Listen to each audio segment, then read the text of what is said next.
여러분들에게 7가지 질문을 드리려고 합니다.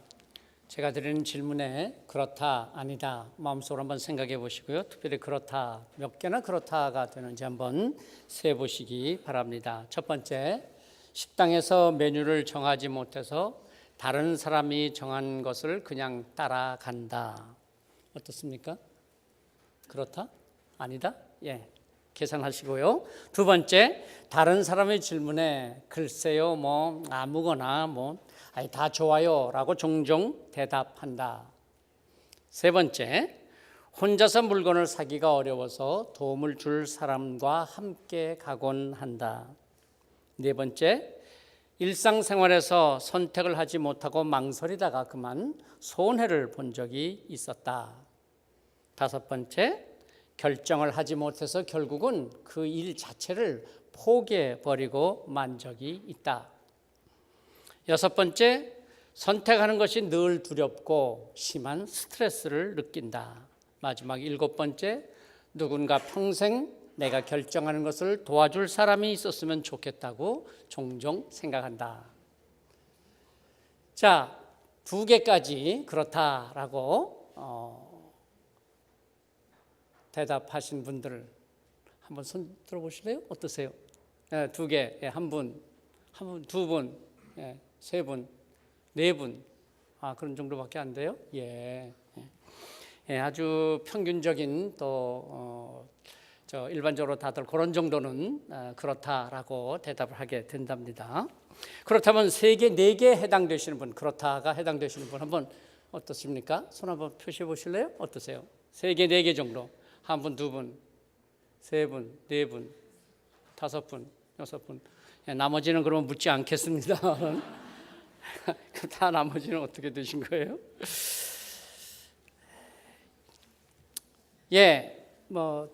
뭔가를 선택하는데 다른 사람의 도움이 없이 결정하기가 좀 어려움을 느낄 수 있다고 하는 것이죠. 그런데 이제 벌써 거기에 5개 이상 해당되신다 그러시다면은 소위 우리가 말하는 결정장애 증후군의 증상이 있으니까 끝나시고 나서 저한테 한번 오셔서 좀 정확한 진단을 받아보시는 것도 좋으리라고 생각을 합니다. 뭘 결정하지 못해서 심각한 어려움을 겪는 사람들, 그래서 지금 해야 할 일임에도 불구하고 자꾸 뒤로 미루고 말든지 아니면 다른 사람의 결정에 맡기려고 하는 그런 성향, 그것을 결정장애 증후군이라, 일명 햄릿 증후군이라 그렇게도 말한다는데요. 셰익스피어의 작품 햄릿에서 나오는 주인공 햄릿이 죽느냐 사느냐 이것이 문제로다 망설이던 그의 이름에서 따온 그런 말이라고 합니다. 내가 무엇을 해야 할지, 도대체 맞는 건지 틀리는 건지, 어떤 것이 옳은 건지 잘못된 건지 몰라서 이러지도 못하고 저러지도 못하고 늘 누군가의 도움을 받아서 결정하는 사람, 결정장애 증후군이라고 합니다. 왜 이런 어려움을 겪게 되는지를 전문가들의 의견에 따르면 이것저것 다 하고 싶은 마음이 그 속에 있다는 거예요. 다시 말해서 자꾸 계산하고 따져보고 이것저것 하고 싶어서 자꾸 생각을 하다 보니까 결국은 결정을 못하게 된다는 것이죠. 그래서 결정장애 증후군을 극복하는 방법은 내가 결정해야 할 일에 대한 기준을 정하고 그 기준에 따라서 단순하게 생각하라고 합니다. 어떻게 하라고요? 기준을 정하고 단순하게 생각하라는 것입니다. 그런데 우리의 신앙생활에도 이런 결정장애 증후군이 있는 것 같습니다. 신앙생활에서 갈등이 일어날 때 하나님의 말씀에서는 이렇게 하라고 하셨는데 내 현실은 다르고 또 사람들도 말하는 게 다르고 어떻게 해야지? 그래서 하나님과 세상 사이에서 이러지도 저러지도 못하고 갈등하면서 고민할 때 그것이 바로 영적 결정장애 증후군이라고 할 수 있지 않을까요? 결정장애 증후군 어떻게 대처하라고 했죠? 기준을 정하고 단순하게 생각하라. 신앙생활도 마찬가지죠. 갈등이 올 때, 어려움이 올 때 이것이 맞는가 저것이 맞는가 너무 복잡하게 생각하지 말고 기준을 정하고 단순하게 생각해요. 하나님 앞에 나가서 기도합니다. 이것저것 너무 생각하지 말고 갈등하지 말고 단순하게 하나님 앞에 엎드릴 때 하나님께서 응답하시고 결정할 수 있는 지혜를 주시는 것입니다. 우리가 잘 아는 사사 기드온, 누가 그 내비 켰나 봐요, 그죠? 어디 갈 길을 몰라서 헤매십니까? 누구 전화하세요? 한번 모르시겠어요? 어디서 납니까? 못 찾으셨어요? 찾으셨어요? 예, 꺼놓으시고요. 예, 우리가 잘 아는 사사 기드온, 그가 하나님의 부르심을 받을 때 이야기를 여러분 아시죠? 사사기 6장 36절 40절에 보면 미디안과 아말렉이 이스라엘을 쳐들어왔어요. 그래서 하나님께서 기드온을 부르셔서 내가 나가서 싸워라 그러죠. 그런데 기드온은 망설입니다. 그리고 하나님께 요청을 합니다. 하나님, 내가 이 양털 뭉치가 하나 있는데요, 이 양털 뭉치가 오늘 밤에 여기만 이슬이 내리고 양털 뭉치 주변의 땅은 마르도록 하신다면 하나님이 역사하신 것을 내가 믿겠습니다. 그래서 아침에 일찍 봤더니 정말 양털 뭉치면 이슬이 잔뜩 내리고 그 주변은 다 말랐어요. 그럼에도 불구하고 기도는 또 하나님께 요청하죠. 이번에는 다시 하나님께 구합니다. 이번엔 양털만 마르고 주변이 다 이슬로 젖게 하여 주세요. 그래서 다음날 아침에 일어나서 봤더니 정말 양털만 마르고 주변 땅이 다 젖었어요. 여러분, 우리가 하나님을 믿는다, 믿음으로 산다고 하면서도 우리는 여전히 하나님을 시험하지 않습니까? 믿는다고 하면서 자꾸 이것저것 따져봐요. 계산해요. 성경에 나오는 놀라운 말씀들, 축복의 말씀들, 그럼요, 맞습니다, 옳습니다, 인정합니다. 그런데 그 놀라운 축복이, 그 역사가 내게도 있겠느냐? 아유, 나 같은 것이 나에게 내 삶에 그런 게 있을 수 있겠어? 하나님을 믿는다고 하면서도 그렇게 따져봅니다. 여러분, 열왕기상 17장에 보면 엘리야 선지자에 대한 이야기가 있지 않습니까? 북왕국 이스라엘의 땅에 큰 가뭄이 닥쳤습니다. 하나님께서 엘리야 선지자에게 그릿 시내 가서 머물라 그렇게 하시고 까마귀를 통해서 고기와 떡을 늘 물어다 주어서 먹고 지낼 수 있게 했습니다. 참 놀라운 일이죠. 모두가 다 가뭄으로 굶주릴 때 까마귀를 통해서 이 믿음의 사람 엘리야를 살려주신 하나님의 역사, 이야, 대단한 믿음이다, 대단한 역사다, 그러죠. 그리고 또 시내 냇물이 마르자 이번에는 하나님께서 사르밧에 사는 한 여인에게 보내서 그를 통해서 살게 하셨습니다. 우리는 이 말씀을 읽거나 들으면서 생각합니다. 야, 정말 하나님의 놀라운 축복이다. 까마귀를 통해서, 사르밧 여인을 통해서 가뭄과 기근을 이기게 하셨다. 그리고 생각합니다. 하나님, 그런데 왜 내게는 까마귀가 안 옵니까? 왜 내게는 이 사르밧 여인을 만날 수가 없습니까? 그리고 기도하죠. 하나님, 내게도 까마귀를 보내주세요. 사르밧 여인을 만날 수 있게 해주세요. 그러면서 그것을 우리는 믿음이라고 생각을 합니다. 정말 그게 믿음일까요? 믿음은 까마귀가 물어온 떡과 고기를 믿는 것이 아니고 까마귀를 통해서 떡과 고기를 보내주신 하나님을 믿는 것입니다.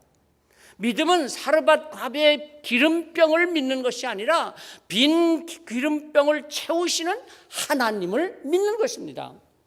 까마귀나 사르밧 여인, 그 어느 것도 결코 하나님보다 앞설 수는 없는 것입니다. 우리가 신앙생활을 하면서 경험했던 나름대로의 어떤 놀라운 신앙적 체험들을 우리는 갖고 있습니다. 그런데 그 신앙적 체험이 바로 믿음이다? 아닙니다. 착각하지 마십시오. 물질의 이득을 얻었다, 내 질병이 나았다, 지금 내가 이렇게 편안하게 잘 살고 있다, 내가 믿음이 있어서 하나님의 축복을 받고 산다, 아니라 그 말이에요. 우리가 믿어야 하는 것은 그 받은 축복, 그 얻은 이익, 건강해졌다, 그 자체가 아니라 그것을 주신 하나님, 과거에도 나를 인도하셨고 오늘도 나를 인도하신 하나님, 미래에도 함께 하실 하나님을 믿는 것입니다. 하나님께서 역사하시는 방법, 하나님께서 그 역사하시는 방법을 믿고 그것을 사모하는 것, 그것이 믿음 아닙니다. 믿음은 하나님을 믿는 것입니다. 오늘 우리가 읽은 민수기의 말씀은 너무나 잘 아는 말씀이죠. 하나님의 기름 부음을 받아서 이스라엘 첫 번째 왕이 된 사울, 그는 이스라엘을 괴롭히던 주변 나라들과의 전쟁마다 크게 승리를 해서 이스라엘 백성들을 이방 민족들의 위협에서 자유롭게 했습니다. 그런데 사울 왕이 늘 승리를 하다가 보니까 이 전쟁에서 승리하는 것이 하나님의 뜻을 이루는 것이라고 생각하기보다는 마치 자기가 당연히 승리하는 것으로 여겼던 것 같습니다. 한 번은 아말렉과 싸우러 나가는데 사울 왕에게 사무엘 선지자가 기도해 주면서 하나님의 말씀을 전합니다.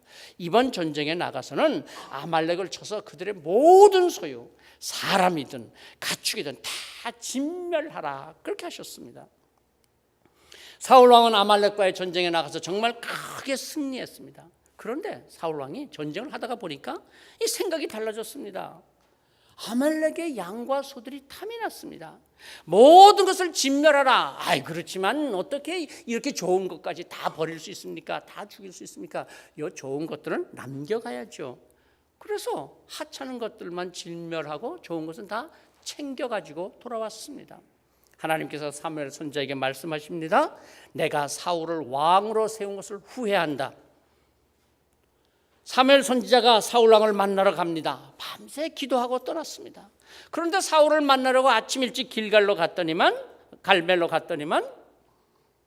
사울 왕이 벌써 갈멜에서 자기가 전쟁에 승리한 것을 자축하면서 기념비를 세우고는 길갈로 갔다는 것입니다. 길갈로 갔더니 사울 왕이 아주 반색을 하면서 사무엘 선지자를 맞습니다. 물론 전쟁에서 승리했고 전리품도 많이 챙겨왔기에 아마 기쁨이 가득해서 아마 으쓱해가지고 사무엘 선지자에게 인사를 건넸을 것입니다. 13절 말씀이죠. 사무엘이 사울에게 이른즉 사울이 그에게 이르되 원하건대 당신은 여호와께 복을 받으소서. 내가 여호와의 명령을 행하였나이다. 내가 여호와의 명령을 행하였나이다. 얼마나 교만한 인사입니까? 하나님에 대한 믿음을 그 어디에서 느낄 수가 없습니다. 사무엘이 아말렉의 모든 소유를 다 진멸하지 아니했던 것을 책망하자 이번에 그는 아주 교묘하게 대답을 합니다. 그것들요, 그것은요 하나님께 제사드릴 제물로 쓰려고 살려서 가져온 것입니다. 내가 좋은 것들만 골라서 양과 소를 가져왔죠. 그래서 하나님께서 그의 제사를 받으시겠습니까? 아니, 하나님께서 제물에 관심이 있으셨습니까? 사실 우리가 하나님께 순종한다, 하나님께 헌신한다, 봉사한다 그렇게 말합니다. 그러나 우리의 순종, 봉사, 헌신이 하나님께 무슨 유익이 크게 있겠습니까? 내가 하나님께 헌금을 드립니다. 아낌없이 주께 드리네. 정말 우리가 그렇습니까? 아니, 나 자신을 받으시옵소서. 그래서 내 자신을 하나님께 드리면 하나님이 고맙다, 편애하실까요? 아니, 어떻게 생각해 보면 하나님 참 골치 아프실 것 같아요. 자신을 바친다니 이거 안 받아줄 수는 없고 받아놓기는 이게 쓸 데가 없고 말이야. 쓰려니 이게 엄청 고쳐서 써야 되는데 얼마나 골치 아프시겠어요? 정말 내가 쓸 만한 존재입니까? 제가 목회를 하면서 보니까 많은 성도님들이 하나님 나를 쓰시옵소서, 그런데 정말 쓸만 할 때는 절대로 그러지 않으셔요. 나를 쓰시옵소서 그럴 때는 이제 하나님도 좀 쓰기 어려운 때야. 돈 준 거 다 써버렸고 말이에요. 젊음 다 썼고 힘도 다 쓰고 어디 가도 누구 하나 별로 반기지도 않은 그때가 되어서야 하나님께서 나를 쓰시옵소서.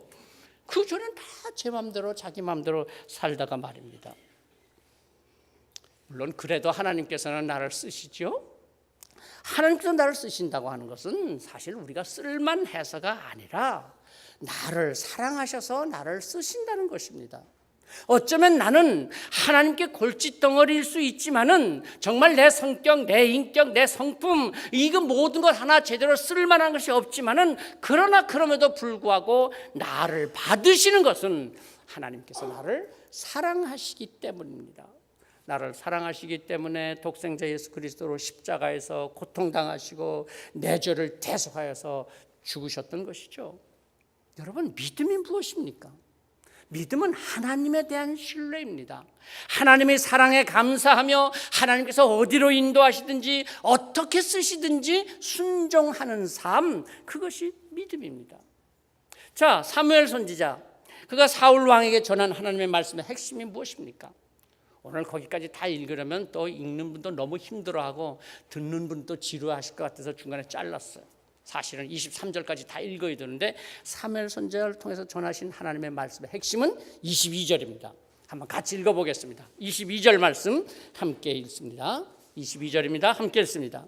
사무엘이 이르되 여호와께서 번제와 다른 제사를 그의 목소리를 청종하는 것을 좋아하심같이 좋아하시겠나이까.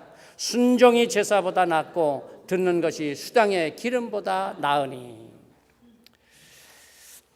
순종이 제사보다 낫고 듣는 것이 수당의 기름보다 낫다. 지난 목요일 베드로의 수련회가 있었죠. 저도 함께 같이 갔었는데요. 곤지암에 있는 화담숲이라고 하는 곳, 정말 넓은 산에다가 그냥 나무와 꽃을 이렇게 잘 심고 가꿔서 길을 내고 그 길을 걸으면서 정말 자연의 아름다움을 느낄 수가 있었습니다. 자세한 것은 이제 다음 주일날 우리 베드로에 발표하실 때 들으시고요.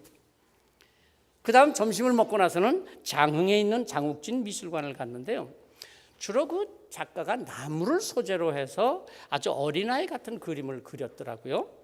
그러니까 어떤 분이 보시다가 그러더라고요. 야, 이런 그림 나도 그리겠다 그러시더라고요. 정말 참 어린아이 같은 그림입니다. 아주 단순하고 소박했습니다. 그런데 작가를 소개하는 글을 보니까 그가 늘 했던 말 한마디가 소개되어 있었습니다. 나는 단순하다. I'm simple. 그런 사물을 복잡하게 보지 않았습니다. 그냥 있는 그대로 단순하게 보고 단순하게 그렸습니다. 그래서 그의 그림은 정말 단순합니다. 그래서 보는 사람 모두에게 단순함을 느끼게 합니다. 어떻게 그런 작품이 나올 수 있었을까요? 그는 오직 그림 그 하나만을 생각하며 그렸습니다. 이 그림을 그려서 내가 입상을 할까, 상을 탈까, 돈을 많이 받을까, 유명해질까, 누가 인정해 줄까, 혹시나 비판하는 사람은 없을까, 그런 생각하지 아니하고 오직 그림만을 생각합니다. 그래서 나는 단순하다 그렇게 했다는 것이죠. 사실 오늘 설교 제목을 믿음은 단순하다 그렇게 정했습니다. 그 말을 들으면서 왠지 제가 설교를 준비해 오던 그 마지막 부분에서 그 말이 생각났습니다. 나는 단순하다. 그 단순함이 우리에게 감동을 주고 단순함이 그 속에 순수함이 있는 것이죠. 우리의 믿음, 하나님을 감동시키고 하나님께서 기뻐하시고 하나님께서 받아주시는 믿음, 복잡한 믿음이 아닙니다. 믿음은 단순합니다. 그런데 우리는 믿음을 복잡하게 따집니다. 이렇게 믿어야 할 것인가? 저렇게 믿을 것인가? 마치 기드온이 양털 시험을 하듯이 하나님을 시험하기도 합니다. 이것이 하나님의 뜻입니까? 저것이 하나님의 뜻입니까? 내가 이렇게 봉사해서 이게 무슨 유익이 있겠습니까? 내가 헌금을 드리면서도 이거 헌금 내가 드리면 얼마나 나를 축복해 주시겠습니까? 계산하기도 합니다. 그러나 하나님을 믿는다면 무슨 계산이 그렇게 필요하겠습니까? 뭘 그렇게 망설일 것이 있겠습니까? 단순하게 생각하고 단순하게 결단하는 것입니다. 세상은 계산이 빠른 사람이 잘 삽니다. 자, 저 사람은 나한테 유익이 될까 손해가 될까, 이 자리가 나한테 좋은 자리일까 나쁜 자리일까, 계산을 잘해야 성공합니다. 어떻게 해야 이익을 얻고 손해를 보게 되나 잘 따질 줄 알아야 세상에서는 승리하는 사람이 됩니다. 그런데 성경은 거꾸로 말합니다. 계산하기 전에 단순하라. 하나님께서는 계산하는 사람에게 역사하시지 않습니다. 어린아이처럼 단순하게 생각하고 단순하게 말씀에 순종하는 사람, 그 단순한 사람을 통해서 축복하셨습니다. 생각해 보십시오. 베스다 언덕에서 어린아이가 보리떡 5개와 물고기 2마리를 내놓을 때 그가 무슨 계산을 했을까요? 야, 이거 내놓고 나면 난 뭘 먹을까? 이 반만 내놓을까? 이건 다 내놓으면 나한테 무슨 유익이 있을까? 이것저것 따지고 계산해 보았을까요? 아니요. 그는 아무 계산하지 않았을 것입니다. 제자들이 누구 먹을 거 가진 것 없습니까? 물었을 때 그냥 내놓았죠. 내가 먹을 거 가지고 있는데 그냥 내놓으라? 그럼 내 거 내놓죠. 예수님께서 달라고 하시니까 단순하게 내놓았던 것 아니겠습니까? 내가 굶을 수도 있지만은 내가 결단해서 내놔야지, 그거 아닙니다. 칭찬을 받으려고 그래서 내놓았던 것도 아닙니다. 그냥 내놓은 것입니다. 어쩌면 들었던 말씀이 어린아이지만은 너무나 말씀이 좋았고 제자들이 좋았고 그래서 그냥 내놓은 것이죠. 그 어린 아이의 단순함이 어른들로서도 결코 할 수 없는 기적을 낳게 되었던 것입니다. 사랑하는 성도 여러분, 신앙생활은 계산하는 것이 아닙니다. 믿음은 따져보는 것이 아닙니다. 주일 예배 드리는 것, 직분을 맡는 것, 봉사하는 것, 내 시간 다 쓰고 남는 것 가지고 교회 가고, 내가 할 일 다 하고 나서 할 일 없으면 봉사하고, 내가 쓸 거 다 쓰고 남으면 그걸로 헌신하겠다? 하나님께서 그런 예배, 그런 봉사, 그런 헌신, 그 섬김을 받으시겠습니까? 하나님을 믿기로 했다면, 예수님을 따르는 제자가 되기로 했다면 이것저것 고민하지 말고 갈등하지 말고 먼저 내 중심을 하나님께 드리고, 언제나 먼저 예배, 먼저 하나님께 헌신, 먼저 하나님께 봉사, 먼저 충성을 다할 때 하나님께서 우리의 삶을 복되게 해 주시는 것입니다. 믿음, 단순한 것입니다. 뭐가 이익일까, 손해가 아닌가, 내가 더 좋은 자리에 앉고 내가 더 좋은 일 얻고 좋은 거 차지할까, 그런 거 계산하는 것이 아닙니다. 아니, 어쩌면 더 많이 기도해야 할 텐데 어떻게 주님의 쓰임 받을까, 어떻게 봉사 잘할까, 그것조차도 따지지 않습니다. 주님의 사랑에 감사하고 주의 부르심에 기뻐하면서 하나님을 믿기에 힘들든 어렵든 유익이든 손해든 단순해질 때 하나님께서 받으십니다. 바른 믿음을 가졌던 사람들, 그들은 머리로 복잡하게 하나님을 믿지 않았습니다. 자기 유익을 계산하지 않았습니다. 어려움이 있을수록, 복잡한 일이 생길수록 오히려 더욱더 단순해졌습니다. 하나님 한 분만 바라봅니다. 단지 하나님께만 집중합니다. 여러분, 우리도 신앙생활에 어렵고 복잡한 일이 생기거든 한번 이렇게 생각해 보십시오. 아, 지금 하나님께서 하나님만 내게 바라보라고, 하나님께만 집중하라고 신호를 주시는구나. 그렇게 생각하면 틀림없습니다. 지금 내가 하나님의 일을 감당해야 되는데, 세상적인 일도 있고 가정적인 일, 직장의 일, 모든 일들이 엎치고 덮쳐서 무슨 일을 해야 좋을지, 어떻게 좋을지 몰라서 복잡해질 때, 헷갈릴 때, 하나님께만 집중하라고 하시는구나. 하나님의 일에 먼저 앞서 보십시오. 단순해져라, 하나님만 바라봐라, 사인을 하나님께서 주시는 것이구나. 그렇게 생각하고 하나님만 바라보면 나머지 문제들이 하나님의 은혜 가운데 해결되는 것입니다. 민수기 21장에 보면, 지난번에도 말씀드렸습니다만, 이스라엘 백성들이 불뱀에 물려 죽게 되는 이야기가 있지 않습니까? 저들의 에돔 땅으로 가는데 그 땅을 돌아서 먼 길로, 험한 길로 돌아서 가게 되었습니다. 그래서 그들의 마음이 상하여 불평하기 시작했습니다. 왜 이렇게 힘들게 가게 하느냐, 왜 돌아가야 하느냐. 그러다 보니까 그동안에 감사함으로 잘 먹었던 만나도 다 불평스러운 거예요. 그래서 먹을 것도 없고 하찮은 음식 이까짓 거 싫다. 결국 저들의 불평과 원망은 하나님께로 향하게 되고, 하나님께서 진노하셔서 곳곳에서 불뱀이 나타나서 백성들을 물어 죽였습니다. 불평하고 원망하던 많은 백성들이 죽었습니다. 왜 불평하고 원망하게 됩니까? 생각이 복잡해서 그래요. 단순하게 생각하면 불평하지 않습니다. 내 마음에 들지 않는다, 이건 싫다, 왜 이렇게 해야 되느냐, 복잡하게 따지고 계산하고 그러던 이스라엘 백성들, 그들은 결국은 믿음에서 떠나고 하나님의 진노를 사게 되었던 것입니다. 믿음은 복잡한 계산이 아닙니다. 결국 모세가 백성들을 위해서 하나님께 기도하였습니다. 하나님께서 말씀하셨습니다. 놋뱀을 만들어 장대 위에 달아라.